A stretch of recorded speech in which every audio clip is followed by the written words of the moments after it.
In this video, we will continue our work with the LEDs, buttons, and switches from the previous session. Today, we are going to set up a test bench for our MicroBlaze system.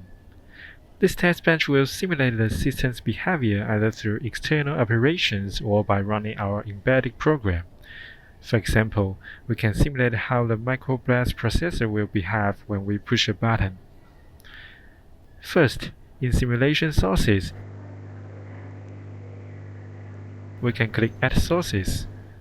Select Add or Create Simulation Sources. Click Next. Create file. We can call it number 2, Test Bench. And finish. Click OK. And yes.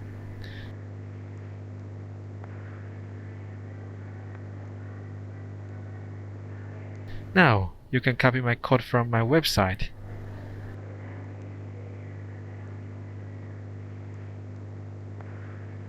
Let's take a look at our test code. First, we created a 100 MHz clock for the system clock. Then, this part we assign the initial values. Here, we generate a system reset pulse.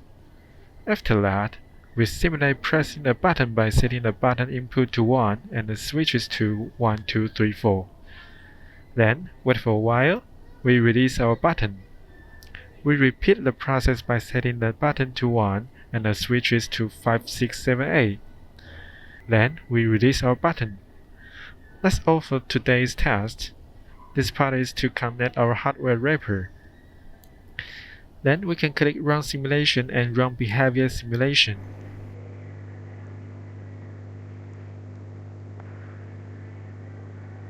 In here, we can find the signals from the test bench. We can add more signals we want from the hierarchy here. For example, we can add some signals from the MicroBlaze AXI channels. We can choose the address bus and Vitis signals and the write data bus and Vitis as well.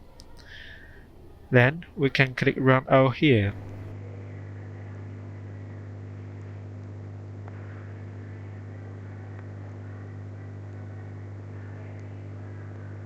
As you can see, the values of the buttons and switches have changed. However, the LEDs didn't turn on according to those inputs, and the AXI channels didn't toggle either.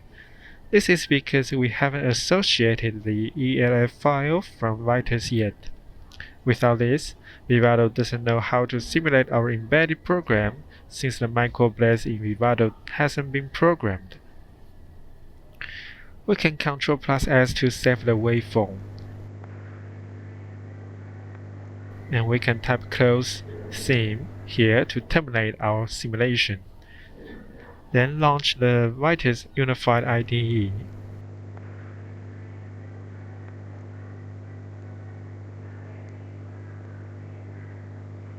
Click Open Workspace and select the project we have done in previous videos. Select the C file and we need to comment the unnecessary print function. Then click Build. By doing this, we can generate an ELF file describing the embedding software functions. Let's come back to the Vivado. Click Tools. Click Associate ELF Files. For the simulation sources, we click here and Add Files. Find out our ELF file in the Build folder. Select the ELF file and click OK. Then we rerun the simulation again.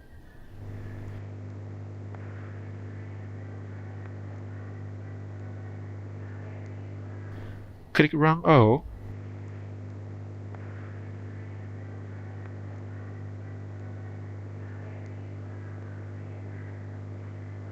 As you can see, the LEDs have lit up, controlled by the MicroBlaze processor, according to the settings of the buttons and switches. We can also observe that the AXI channels are toggling now, which means our MicroBlaze simulation was successful.